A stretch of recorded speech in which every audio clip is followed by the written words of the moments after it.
Olá, pessoal! Sejam bem-vindos ao canal de matemática do professor Joaquim, gente! Moçada, eu sou o professor Joaquim e a pedido aqui da inscrita Priscila Sartori Fonseca, eu vou resolver agora mais uma prova de matemática e raciocínio lógico do concurso de nível superior para farmacêutico, só que dessa vez da Prefeitura de São Lourenço da Serra, que aconteceu no dia 21 de maio de 2023. Bora lá! A primeira questão da prova, pessoal, foi essa questão 11, e que basicamente tratou de definição de porcentagem. A questão diz assim: sabe-se que na antiguidade, a necessidade de representar partes de um inteiro resultou no surgimento de um novo conjunto numérico, que é o conjunto dos números racionais. Hoje em dia, os números fracionários fazem parte do nosso cotidiano, e algumas razões, inclusive, representam contextos matemáticos notáveis em nossa rotina. Um bom exemplo é a razão centesimal, que pode simbolizar o conceito de qual desses daqui. Então, repare, ele está falando aqui para a gente em razão centesimal. A razão centesimal, ela representa o conceito de qual desses daqui. Bom, razão em matemática a gente sabe que é uma divisão, então eu vou colocar aqui um traço de fração. Mas essa razão é centesimal. Se é centesimal, vai ser uma razão aqui, ou seja, vai ser uma fração com denominador 100. Uma razão, uma fração com denominador 100, ela simboliza para a gente o conceito de porcentagem. Então, ele está falando que um bom exemplo é a razão centesimal, que pode simbolizar o conceito de porcentagem. E essa resposta a gente tem aqui na letra C. Show de bola, uma questão bem tranquila, não foi, gente? Questão 12, pessoal, foi uma questão que tratou basicamente de fundamentos da geometria plana. Diz assim a questão: considere o paralelogramo ABCD e o triângulo ABE. Sabendo que o triângulo é equilátero, os valores em graus dos ângulos x, y e z, respectivamente na figura abaixo, são qual desses daqui? E aqui ele colocou a figura para ilustrar para a gente, informando aqui para a gente considerar aqui que A, B, C, D é um paralelogramo. Ora, a gente sabe que um paralelogramo é aquela figura, um quadrilátero que possui os lados opostos paralelos. Portanto, este lado AB aqui precisa ser paralelo a este lado CD. Da mesma forma, este lado AD precisa ser paralelo a este lado BC. Um paralelogramo é o quadrilátero que possui os lados opostos paralelos. Também pediu para a gente considerar esse triângulo ABE, mas informou que este triângulo é equilátero. Um triângulo equilátero possui os três lados iguais, e um triângulo equilátero também possui os três ângulos internos todos iguais. Então, este ângulo tem que ser igual a este ângulo, que é igual a este ângulo. E cada um dos ângulos internos do triângulo equilátero vale 60 graus. A questão quer que a gente determine os valores em graus dos ângulos x, y e z. Mas repare, o ângulo y a gente já sabe aqui, ó, que é 60 graus. Então, eu já achei que a medida de y aqui é 60 graus. Agora, eu preciso achar a medida de x e de z. Bom, repare, a gente achar esse x aqui está fácil. Nós sabemos que isso aqui é um paralelogramo. Então, a gente já sabe que esse lado AB é paralelo a esse lado CD. Então, nós temos esses dois lados paralelos. Então, nós temos aqui, ó, duas retas paralelas cortadas por BC aqui, que é uma transversal. Então, nós temos duas paralelas cortadas por uma transversal. Agora, observe este ângulo y, que é de 60 graus, e este ângulo x.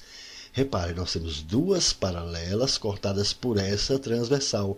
Então, este ângulo y, que é 60 graus, e esse ângulo x, observe, são ângulos correspondentes em duas retas paralelas cortadas por uma transversal.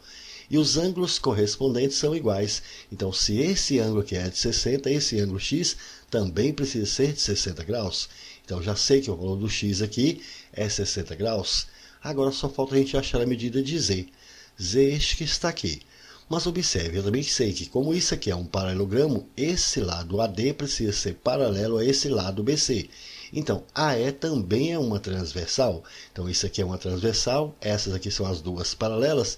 Então, este ângulo de 60 graus e esse ângulo Z, observe, são ângulos alternos internos. E os ângulos alternos internos também são iguais. Então, se esse é de 60, esse ângulo Z também é de 60 graus. Pronto, então já sei que a medida de Z é 60 graus. Dessa forma, o valor de x é 60, o valor de y também é 60 e z também é 60. Assim, os três ângulos são de 60 graus. E procurando aqui nas alternativas, a gente tem isso aqui ó, na letra B. Show de bola, uma bela questão, não foi, gente? Questão 13, pessoal, tratou de uma regra de 3 simples e conversão de unidade de massa. A questão diz assim: Selma trabalha como cozinheira em uma escola. Ela não dispõe de conhecimentos matemáticos, mas sabe preparar as refeições em grande quantidade sem que haja desperdício. A proporção usada por ela para cozinhar o feijão é de 1:20, considerando as grandezas quilos e crianças respectivamente. Tendo em conta que a média de crianças que fazem a refeição na escola diariamente é de 215, a quantidade de feijão consumida nessa escola na semana em dias de aula de segunda a sexta-feira é qual desses daqui? Bom, veja que o texto está informando que a proporção que ela utiliza aqui para cozinhar o feijão é de 1:20, considerando aqui, ó, respectivamente, ou seja, nessa ordem. Então, 1:20, então vai ser 1 quilo para essa quantidade 20 de crianças. Então, ela cozinha aqui, ó, 1 quilo de feijão para cada 20 crianças. Então, a proporção que ela utiliza é de 1 quilo de feijão para 20 crianças.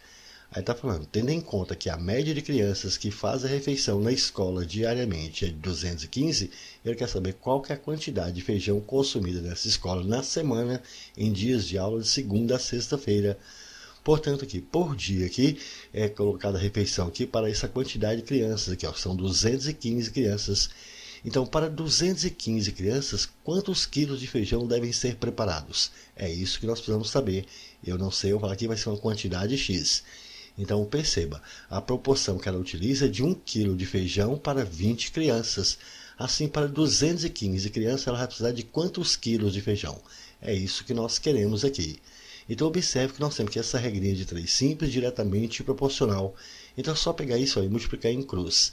20 vezes x, 20x, que é igual a 1 vezes 215, que vai dar 215.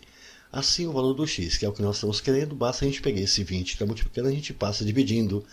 Aí, fazendo essas continhas aí no cantinho do papel, dividindo 215 aqui por 20, a gente vai encontrar 10,75. 10,75 o quê? Qual que é a unidade aqui para o x? Observe, o x aqui está representando para a gente a quantidade consumida aqui em quilos de feijão. Então, vai ser 10,75 quilos. Mas ele quer essa quantidade de feijão consumida aqui na escola na semana, em dias de aula de segunda a sexta-feira. Então, de segunda a sexta-feira vai ser segunda, terça, quarta, quinta e sexta. Portanto, em 5 dias. Então, é só pegar essa quantidade que ela prepara aqui por dia e multiplicar pelo número de dias que tem nessa semana aqui que tem aula, que são 5 dias.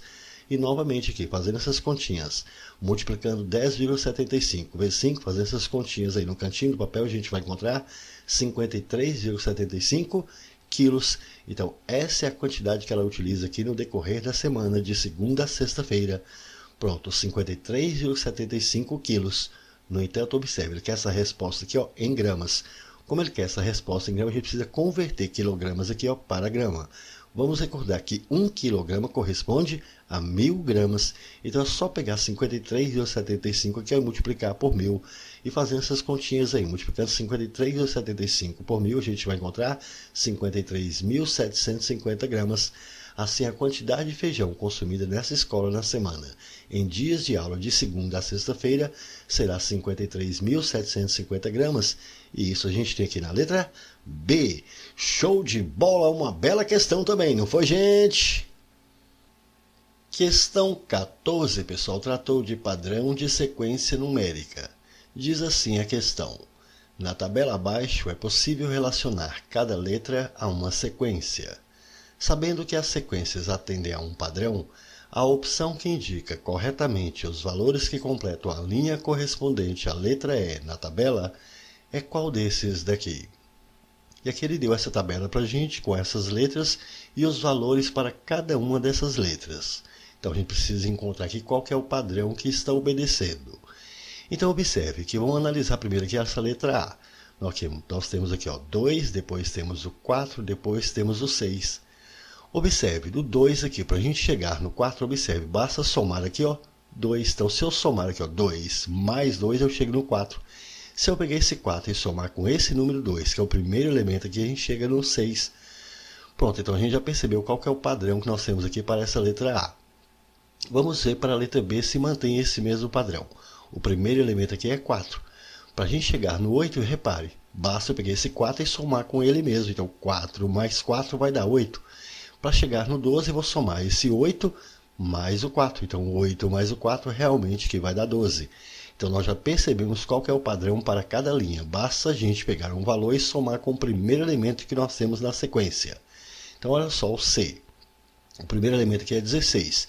Então, para chegar no próximo, eu vou pegar cada elemento que eu vou somar com 16. Olha só, 16 aqui, ó, mais 16 vai dar 32. 32 mais 16 vai dar 48. Veja aqui nessa letra D. 256 é o primeiro elemento. Então, eu vou somar aqui 256 com 256. Então, somando 256 mais 256, a gente chega em 512. Para chegar no próximo, eu vou pegar 512 e vou somar com 256. Então, somando 512 com 256, a gente chega nesse 768. Mas qual que é esse primeiro elemento aqui dessa letra E? Bom, então a gente precisa encontrar aqui qual que é o padrão agora nessas colunas. Repare, aqui, ó, do 2 para 4. Se eu somar 2 aqui mais 2, eu chego no 4. Mas se eu somar 4 com 2, eu não chego no 16. Então, não é esse o padrão, não posso somar. Mas observe, se a gente pegar esse 2 e manter aqui, ó, 2, elevar esse 2 aqui ao quadrado, a gente chega nesse 4. Da mesma forma que, se eu pegar agora este 4 e elevar ao quadrado, repare que eu vou chegar aqui no 16. Se a gente pegar esse 16 aqui e elevar ao quadrado, a gente vai chegar em 256. 16 ao quadrado é 16 vezes 16, que realmente vai dar 256. Portanto, para chegar nesse próximo elemento, eu vou pegar esse 256, a gente eleva ele ao quadrado. Então, a gente vai pegar 256 e multiplicar por 256. E fazendo essas continhas aí no cantinho do papel, multiplicando 256 por 256, a gente encontra que o primeiro elemento da letra E aqui vai ser 65.536. E agora eu já sei que para chegar no próximo termo, o que a gente faz? É só somar com esse primeiro elemento. Eu vou somar aqui com 65.536. Então, somando 65.536 com o próprio 65.536, fazendo essas continhas novamente aí no cantinho do papel, a gente vai chegar em 131.072. Para chegar no próximo elemento, eu vou pegar esse 131.072 e vou somar com 65.536, que a gente vai chegar em 196.608. Pronto. Então, os elementos que completam essa linha aqui da letra E vai ser 65.536, 131.072, 196.608. Procurando isso aqui nas alternativas, veja que ali na letra C nós temos exatamente esses elementos. 65.536, 131.072, 196.608. Portanto, a alternativa correta, letra C. Show de bola, uma bela questão, não foi, gente? Questão 15, pessoal, tratou de operações com conjuntos. A questão diz assim: uma esfirraria resolveu fazer uma pesquisa com seus clientes para saber as preferências em relação aos sabores das esfirras de calabresa, carne e queijo. Ao todo foram ouvidas 555 pessoas, e os resultados dispostos na tabela abaixo mostram que os entrevistados têm preferências individuais e por 2 sabores. Analisando a tabela, é correto afirmar que a quantidade de pessoas que gostam apenas de esfirra de queijo é qual desses daqui. E aqui ele colocou a tabela para a gente com a quantidade de pessoas que têm essas preferências aqui. Então, observe, nós temos aqui grupos de pessoas que têm essas preferências. Portanto, nós temos conjunto de pessoas com essas preferências. Então, essa é uma questão que envolve conjuntos. Assim, nós vamos marcar aqui um primeiro conjunto das pessoas que têm preferência aqui, ó, pelo sabor calabresa. Um outro conjunto das pessoas que têm agora preferência por carne. E um outro conjunto das pessoas que têm preferência por queijo. Agora, observe que o texto está informando para a gente que foi mostrado aqui que os entrevistados eles têm preferências individuais e por 2 sabores. Nenhum entrevistado aqui tem preferência pelos 3 sabores. Significa então que essa interseção aqui tem que ser 0. Nenhum desses entrevistados tem preferência aqui pelos 3 sabores. Ou eles têm preferências individuais, ou então por 2 sabores. De acordo com a tabela que ele está informando, que o número de pessoas que tem preferência aqui pelo sabor calabresa são 265 pessoas. Então, calabresa aqui, 265 pessoas. O número de pessoas que tem preferência pelo sabor carne são 270 pessoas. O número de pessoas que tem preferência pelo sabor queijo aqui são 280 pessoas. Bom, agora o número de pessoas que tem preferência pelos 2 sabores calabresa e queijo aqui são 126. Então, calabresa e queijo, então essa interseção aqui tem que ser 126 pessoas. Carne e queijo aqui, 144. Então, carne e queijo são 144. Ele quer saber qual que é a quantidade de pessoas que gostam apenas da esfirra de queijo. Então, apenas de queijo vai ser esses aqui. Mas observe, nós já sabemos que o total das pessoas que têm preferência aqui para a esfirra de queijo são 280. Até aqui nós já temos quantas pessoas? Nós temos 126 pessoas aqui. Mais 0, mais 144, a gente já tem um total aqui de 270 pessoas. Para completar as 280 pessoas que têm preferência aqui para a esfirra de queijo, faltam quantos? Faltam apenas 10 pessoas. Então, qual é a quantidade de pessoas que gostam apenas de esfirra de queijo? São 10 pessoas. E essa resposta a gente tem aqui na letra A. Show de bola, uma bela questão, não foi, gente? Questão 16, pessoal, tratou de razão, proporção, teorema de Pitágoras e uma propriedade aqui de radicais. A questão diz assim: um professor de matemática propôs o seguinte desafio em sala: encontrar a medida do maior lado do esquadro que os alunos utilizavam nas aulas de geometria. O esquadro utilizado pelos alunos tem formato de um triângulo retângulo e escaleno. Sabe-se que a razão entre os 2 lados menores é de 3:2 e que a medida do menor lado do esquadro é 10 centímetros. Logo, a medida do maior lado do esquadro é qual desses daqui? E pediu para a gente considerar que a raiz quadrada de 13 é 3,6. Então veja, o texto está informando aqui que o esquadro utilizado por esses alunos tem um formato que é de um triângulo retângulo e escaleno. Então vamos marcar aqui um triângulo retângulo. Um triângulo retângulo é aquele triângulo que possui aqui um ângulo reto. Então vamos marcar aqui um ângulo de 90 graus. Nos triângulos retângulos, esses 2 lados que formam aqui esse ângulo reto são os catetos do triângulo retângulo. E esse maior lado, que é o lado que está de frente aqui para esse ângulo reto, que é o ângulo de 90 graus, esse maior lado que a gente chama de hipotenusa. Como ele também está informando que esse triângulo é escaleno, significa que esses 3 lados devem ser diferentes. O texto informou ainda que a razão entre os 2 lados menores é de 3:2 e que a medida do menor lado do esquadro é 10 centímetros.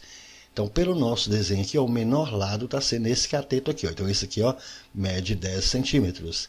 E ele quer que a gente determine a medida do maior lado do esquadro. O maior lado aqui vai ser a hipotenusa. Então, precisa determinar aqui essa medida H aqui da hipotenusa. Mas a gente também não sabe qual que é a medida desse outro cateto, que é o maior cateto. Eu não sei quanto que ele mede, eu vou falar que ele mede x. Mas a questão informou para a gente que a razão entre esses 2 lados menores aqui, que são esses 2 catetos, essa razão é de 3:2. Razão em matemática a gente sabe que é uma divisão. Então vamos colocar aqui um traço de fração. Mas vai ser a razão entre qual deles? Vai ser de 10 para x ou vai ser de x para 10?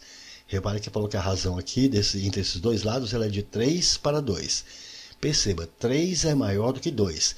Então, se a razão aqui entre eles é de 3:2, 3 é maior que 2. Então, tem que ser do maior lado para o menor. E o nosso maior aqui é x. Então, a razão vai ser desse lado x para o menor aqui, que é 10. Então, essa razão entre esses 2 menores lados, ela é de 3:2. Pronto, aqui nós chegamos nessa proporção. Nós temos essa igualdade entre 2 razões, então isso aqui é uma proporção. E numa proporção a gente sabe que o produto dos meios é igual ao produto dos extremos. Então é só pegar isso aqui e multiplicar em cruz. 2 vezes x, 2x. 10 vezes 3 vai dar 30. Assim o valor do x vai ser quanto? 2 está multiplicando, a gente passa dividindo. 30 dividido por 2, x então é igual a 15. Pronto, então eu já sei que essa medida desse cateto aqui é 15 centímetros. Mas nós queremos determinar a medida desse maior lado aqui, que é a hipotenusa. Pronto, só que agora como eu já sei a medida desse cateto e também sei a medida desse cateto e preciso determinar a medida dessa hipotenusa, é só aplicar aqui o teorema de Pitágoras. Quadrado da hipotenusa igual a soma do quadrado dos catetos. Portanto, o h ao quadrado vai ser igual a 15 ao quadrado mais 10 ao quadrado. E agora aqui é só fazer essas continhas. 15 ao quadrado é 15 vezes 15, fazendo essas continhas aí, isso aqui vai dar 225. 10 ao quadrado é 10 vezes 10, que vai dar 100. 225 mais 100 aqui vai dar 325. Para a gente achar a medida de h, operação inversa à exponenciação é a radiciação. Então aqui vai ficar a raiz quadrada de 325. Mas qual que é a raiz quadrada de 325? Bom, observe bem, 325 não tem raiz exata, mas a gente pode pegar esse 325 e fatorar. Então eu peguei esse 325, para a gente fatorar ele, nós vamos colocar aqui uma barrinha vertical. Fatorar decompõe em fatores primos. Então qual que é o primeiro número primo que eu posso colocar aqui que dá para dividir 325? Como 325 aqui está terminando em 5, a gente pode dividir aqui por 5. 325 dividido por 5 aqui vai dar 65. Ainda dá por 5. 65 por 5 aqui vai dar 13. E agora 13 vai dar por 13. 13 por 13 aqui vai dar 1. Pronto, como aqui encerrou com 1, então aqui encerra a nossa fatoração. Então a nossa fatoração então vai ser o produto desses números que estão aqui à direita de nossa barrinha vertical. Então, ó, 5 vezes 5 aqui vai dar 25. Isso aqui vezes 13. Então, 325 aqui é a mesma coisa a gente fazer 25 vezes 13. Assim, a raiz quadrada de 325 vai ser a raiz quadrada de 25 vezes 13. E a gente sabe que a raiz do produto é o produto das raízes. Então, isso aqui vai ser a raiz quadrada de 25 vezes a raiz quadrada de 13. A raiz de 25 a gente sabe que é 5. Essa raiz de 13 a questão informou para a gente aqui que é 3,6. Então, agora aqui é só multiplicar 5 por 3,6. E fazendo essas continhas aí, 5 vezes 3,6, a gente vai chegar em 18. Portanto, a medida do maior lado desse esquadro aqui foi de 18 centímetros. E essa resposta a gente tem aqui na letra C. Show de bola! Essa foi uma belíssima questão, não foi, gente? Questão 17, pessoal, tratou de análise de gráfico, cálculos de porcentagem e operações envolvendo números decimais.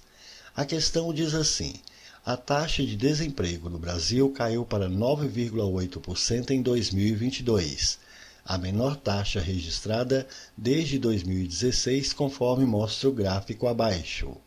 O resultado foi muito melhor que o esperado pelo mercado, e a expectativa é que esse padrão se mantenha em 2023. De acordo com dados do IBGE, a população atual do Brasil é de aproximadamente 214,3 milhões de pessoas. Sendo assim, para que em 2023 o país consiga desacelerar ainda mais essa taxa e superar a menor taxa desde 2012, o total de pessoas desempregadas teria que ser menor que qual desses daqui? E aqui observe, ele colocou para a gente aqui esse gráfico da trajetória da taxa de emprego desde março de 2012 aqui, até chegar aqui em maio aqui de 2022. Agora observe, ele está falando aqui, ó, de acordo com os dados aqui do IBGE, a população atual do Brasil é de aproximadamente 214,3 milhões de pessoas. Aí ele fala, sendo assim, para que em 2023 o país consiga desacelerar ainda mais essa taxa e superar aqui a menor taxa desde 2012. Então, superar a menor taxa desde 2012. Então, em 2012 aqui, a menor taxa, se a gente olhar aqui no gráfico, perceba, a menor taxa ela ocorreu aqui, ó, em dezembro. Em dezembro aqui, essa menor taxa, em dezembro de 2013, foi a menor taxa aqui, que foi de 6,3%. Essa foi a menor taxa que teve aqui desde 2012. Aí ele quer que a gente determine aqui qual que é esse total de pessoas desempregadas. Mas ele quer que esse total de pessoas desempregadas aqui deve ser um número menor que essa taxa. Então, menor que 6,3% do total de pessoas que é a população atual do Brasil, que é de 214,3 milhões. Então, o total de pessoas desempregadas deve ser um número menor que essa taxa, 6,3% do total de pessoas, que é 214,3 milhões. Então, aqui agora é só fazer essas continhas. Repare, 6,3% é o mesmo que a gente fazer 6,3 sobre 100. De 214,3. De matemática é vezes. Então, isso aqui é vezes 214,3. Só que é milhões. Então, isso aqui vezes 1 milhão. Bom, vamos cancelar 2 zerinhos aqui em cima com 2 zerinhos de baixo. Então, aqui vai ficar 6,3 vezes 214,3. Fazendo essas continhas aí no cantinho do papel, multiplicando 6,3 por 214,3, a gente vai chegar em 1.350,09. Isso aqui, esse 1 seguido aqui ó, de 4 zeros. 1 seguido de 4 zeros, então é vezes 10.000. E agora é só multiplicar esse número aqui, ó, 1.350,09 por 10.000, que a gente vai encontrar 13.500.900 pessoas. Então, o total de pessoas desempregadas deve ser um número menor que 13.500.900 pessoas. E procurando aqui nas alternativas, a gente tem isso aqui na letra A. Show de bola, uma bela questão, não foi, gente? Questão 18, pessoal, tratou do cálculo da área de um retângulo, teorema de Pitágoras e racionalização de denominadores. A questão diz assim: considere um retângulo ABCD, cujo lado menor mede L, e o lado maior mede o dobro do lado menor. A razão entre a área do retângulo e a diagonal D é qual desses daqui? Bom, então veja que a questão está pedindo para a gente considerar aqui um retângulo ABCD. Então vamos marcar aqui o nosso retângulo ABCD. Ele está falando aqui, cujo lado menor mede L. O lado menor de nosso retângulo aqui vai ser essa largura, então aqui ó, mede L. Então a largura mede L. E o lado maior, que é o comprimento aqui, mede o dobro do lado menor. Então esse lado maior, que é o comprimento, vai medir o dobro desse lado aqui, que é L. Então aqui vai ser 2L. A questão quer que a gente determine a razão entre a área do retângulo e a diagonal D. Bom, razão em matemática a gente sabe que é uma divisão. Então vamos colocar aqui ó, um traço de fração. Esta razão precisa ser entre a área do retângulo, que eu vou chamar de A, para a diagonal, que está chamando aqui ó, de D. Veja que para a gente calcular essa área desse retângulo aqui está fácil. A área de um retângulo nada mais é que o produto do comprimento pela largura. Então aqui vai ficar ó, 2L vezes L. Por enquanto eu vou apenas deixar indicado esse produto aqui. Então já sei que a medida dessa área aqui vai ser 2L vezes L. Agora a gente precisa determinar aqui a diagonal. A diagonal vai ser isso aqui, ó, esse segmento aqui ó, que une esses dois vértices aqui ó, não consecutivos. Isso aqui é a diagonal. Então eu preciso determinar a medida desta diagonal. Mas repare, como a gente sabe que ABCD aqui é um retângulo, a gente sabe que nos retângulos todos os ângulos internos são retos. Então este ângulo aqui é um ângulo reto, é um ângulo de 90 graus. Portanto, esse triângulo ABC formado aqui, repare, é um triângulo retângulo. E como nós queremos determinar a medida desta diagonal D, perceba, essa diagonal aqui, ela é a hipotenusa desse nosso triângulo retângulo. Então aqui é só aplicar o teorema de Pitágoras. O quadrado da hipotenusa vai ser igual à soma do quadrado dos catetos. Portanto, D ao quadrado vai ser igual a 2L ao quadrado mais L ao quadrado. 2L ao quadrado aqui, repare, 2 ao quadrado é 4, portanto isso aqui vai ficar 4L ao quadrado, e 4L ao quadrado mais L ao quadrado, isso aqui vai dar 5L ao quadrado. Para a gente encontrar o valor de D, que é a diagonal aqui, operação inversa, a exponenciação e a radiciação. Então D vai ser raiz quadrada de 5L ao quadrado. A raiz do produto é o produto das raízes, e a raiz de L ao quadrado é L, portanto isso aqui vai ser L raiz de 5. Pronto, então já sei que a medida da diagonal é L raiz de 5. Então aqui no lugar de D eu vou colocar L raiz de 5. Dessa forma, a razão entre essa área e a diagonal vai ficar 2L vezes L sobre L raiz de 5. Nós deixamos indicado esse produto, porque agora, repare, eu vou poder cancelar esse L de cima com esse L de baixo. Assim vai sobrar 2L sobre raiz quadrada de 5. Como a gente tem essa raiz aqui no denominador, a gente vai racionalizar, multiplicando aqui ó, em cima e embaixo, que é por raiz quadrada de 5. Portanto, aqui é só fazer essas continhas. Traço de fração, multiplicamos aqui, ó, parte de cima com parte de cima, parte de baixo com parte de baixo. 2L vezes raiz de 5 vai ficar 2L raiz de 5. Raiz de 5 vezes raiz de 5 vai dar raiz de 25, que é 5. Assim, a razão entre a área do retângulo e a diagonal D aqui foi 2L raiz de 5 sobre 5. E procurando isso aqui nas alternativas, veja, a gente tem isso aqui ó, na letra D. Show de bola, uma bela questão, não foi, gente? Questão 19, pessoal, tratou de análise de tabela e operações aritméticas fundamentais. A questão diz assim: o futebol é um dos esportes mais assistidos no mundo. O gol é o momento mais ansiado numa partida, e alguns jogadores se destacam por conseguirem fazer muitos gols durante os jogos. A tabela abaixo compara dados de 2 jogadores em um campeonato em 2022. De acordo com os números da tabela, é correto dizer que ao término do campeonato, qual dessas daqui? E aqui ele colocou essa tabela para a gente com alguns dados aqui desse campeonato aqui de 2022 sobre esses dois jogadores. Eu vou chamar esse primeiro jogador aqui de jogador A e esse segundo aqui eu vou chamar de jogador B. Observe aqui nessa alternativa ele está falando tudo aqui sobre quantidade de gols que esses dois jogadores fizeram. Então nós vamos determinar aqui qual foi o número de gols feitos por cada um desses dois jogadores que nós estamos chamando aqui de jogador A e jogador B. Observe, de acordo com as informações aqui da tabela, nós temos aqui gols aqui por jogo. Então o jogador A ele fez quantos gols aqui por jogo? Ele fez 0,71 gols aqui por jogo. E ele participou de quantos jogos? O jogador A ele participou aqui de 147 jogos. Assim, qual foi o total de gols que ele fez? É só pegar essa quantidade de gols que ele fez aqui por jogo e multiplicar pela quantidade de jogos que ele participou. Então, multiplicando isso aqui, fazendo essas continhas aí no cantinho do papel, a gente vai chegar em 104,37.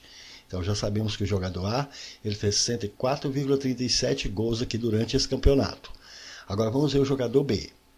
O jogador B aqui, gols por jogo, ele fez aqui 0,79 e ele participou de um total aqui de 218 jogos. Portanto, o total de gols que ele fez aqui no campeonato vai ser o produto dessa quantidade de gols que ele fez por jogo, vezes a quantidade de jogos que ele participou, que é 218.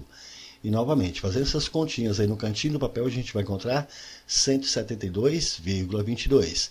Então, eu já sei que o jogador B, ele fez aqui durante o campeonato 172,22 gols. Vamos analisar aqui nas alternativas. Na letra A está dizendo, os dois jogadores juntos fizeram mais de 300 gols.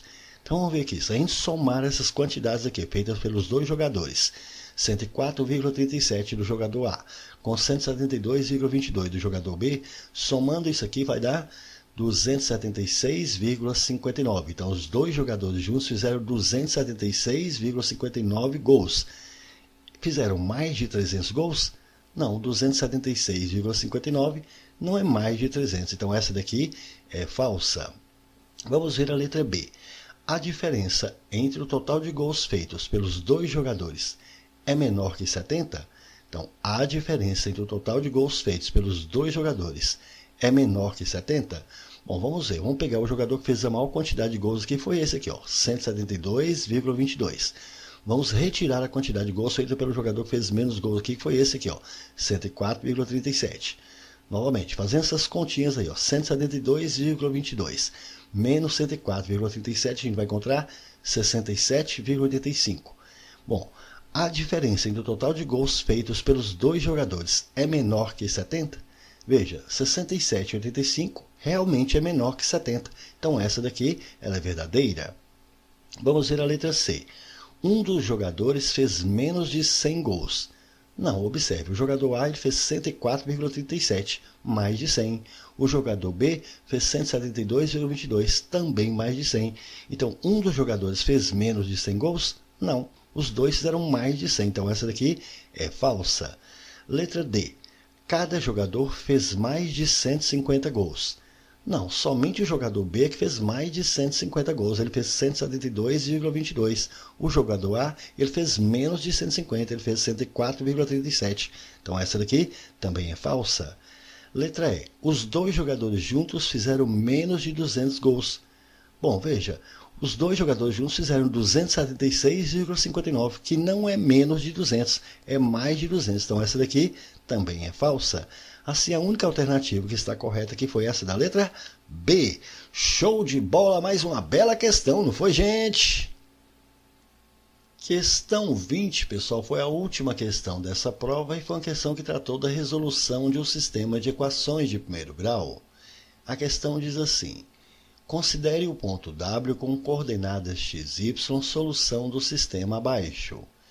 Para representar esse ponto no plano cartesiano, é necessário que suas coordenadas sejam qual dessas daqui? E aqui ele deu esse sistema aqui para a gente resolver. Para resolver um sistema, a gente pode utilizar qualquer um dos métodos de resolução de sistema, ou o método da adição, ou da substituição, ou da comparação. Eu vou utilizar aqui o método da adição. Pelo método da adição, a gente precisa cancelar uma das duas incógnitas, ou a incógnita x, ou a incógnita y. Eu vou cancelar aqui essa incógnita x. Perceba, nessa primeira equação que nós temos 2x. Já nessa segunda a gente tem menos x. Para a gente conseguir cancelar o x, repare, se eu pegar essa segunda equação e multiplicar por 2, veja que aqui vai ficar menos 2x. A gente vai conseguir cancelar com esse mais 2x aqui. Então, vamos pegar essa equação toda que a gente vai multiplicar por 2. Então, ó, 2 vezes 5y, aqui vai ficar 10y. 2 vezes menos x vai ficar menos 2x. 2 vezes menos 5 aqui vai ficar menos 10. Agora, eu vou pegar essa primeira equação, vou colocar aqui em cima e a gente soma essas duas equações membro a membro. Com isso, eu vou conseguir cancelar aqui, ó, mais 2x com menos 2x. E 10y aqui, ó, menos 3y, aqui vai ficar 7y. Menos 10, menos 4, menos 14. Para achar agora o valor do y, é só pegar esse 7 multiplicando, a gente passa dividindo. E dividindo menos 14 por 7, y então é menos 2. Pronto, já sei o valor do y, agora eu preciso achar também o valor do x. Para achar o valor do x, a gente pega esse valor do y e substitui em qualquer uma dessas duas equações. Eu vou pegar essa de baixo mesmo, está mais fácil. 5y menos x é igual a menos 5. Eu já sei que o valor do y aqui, ó, é menos 2. Então, 5 vezes menos 2, menos 10. Menos x, que é igual a menos 5. Vamos pegar esse menos 5 e passar aqui para o primeiro meio e esse menos x para o segundo. Então, aqui tem menos 5 e para cá mais 5. Mais 5 com menos 10, que vai ficar menos 5. Esse menos x passando para lá vai mais x. Se menos 5 é igual a x, então x é igual a menos 5. Pronto, então já sei quem é o x e já sei quem é o y. Ele informou que esse ponto W que ele tem essas coordenadas x, y, e ele quer que a gente determine aqui se essas coordenadas são positivas ou negativas. Então, repare, o x aqui a gente sabe que é menos 5. O y a gente sabe que é menos 2. O x é a abscissa é negativa. O y é a ordenada, e a ordenada também é negativa. Então, tanto a abscissa é negativa, quanto a ordenada também é negativa. Então, a abscissa é negativa e a ordenada negativa, procurando aqui nas alternativas, a gente tem isso aqui na letra D. Show de bola, uma bela questão, não foi, gente? É isso aí, pessoal. Gostaram? Então deixe um like, compartilhe e comente, porque dessa forma poderemos continuar ajudando muitas outras pessoas que gostam e que também precisam estudar matemática, beleza? Valeu, gente, um abraço e até o próximo vídeo. Tchau, pessoal!